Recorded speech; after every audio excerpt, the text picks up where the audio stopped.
Did you know that there's a man behind all of Facebook? Not Mark Zuckerberg, but someone else entirely. Most people don't realize this, but Facebook is run by one guy and his name is Andrew McCallum. He is the CEO and he owns around 2% of the entire company. But he stepped down from the day-to-day operations in 2020 and we haven't really heard from him since. So who exactly is this man? How did he become so powerful and what is he up to these days?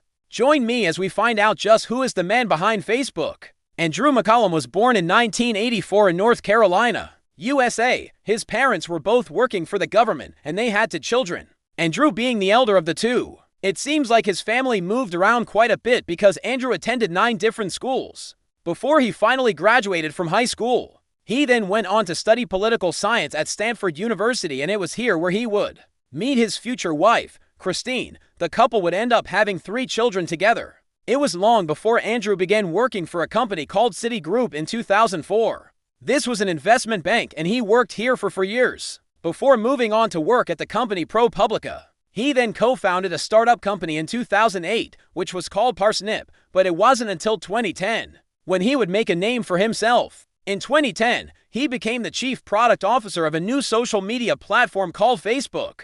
It was created by Mark Zuckerberg and it was originally only open to Harvard students. But by 2010, it had expanded to anyone over the age of 13. And it was around this time when Facebook started to explode in popularity. In fact, they gained over 1 million users every day for nearly 2 years straight. That's why Andrew was a key part of the executive team. He helped expand the platform and improve its features, and his hard work paid off because in 2012, Facebook went public. When this happened, Andrew's net worth skyrocketed to $8 billion at this point. He owned around 2% of the company, and this made him the 14th richest person in the world. But sadly, things would soon come crashing down.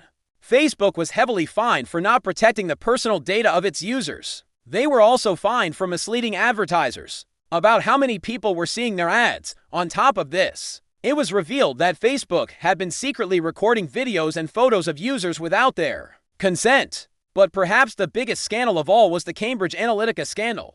This was a British political consulting firm that had been collecting the personal data of millions of Facebook users. They were then using this data to target these people with political advertising. All of this bad press was making Andrew look bad. Even though he had nothing to do with any of it, he decided to step down as the head of Facebook in 2020. But he still owns 2% of the company, which is currently worth around $65 billion. These days, he likes to keep a low profile. He doesn't have any social media accounts and he isn't involved in any of the controversy surrounding Facebook. Instead, he focuses on his investments and his nonprofit organizations. He also spends a lot of time with his family. So do you think Facebook would be where it is today without Andrew McCallum? If not, then thank him in the comments. But that's all for now. Thanks for watching and see you next time.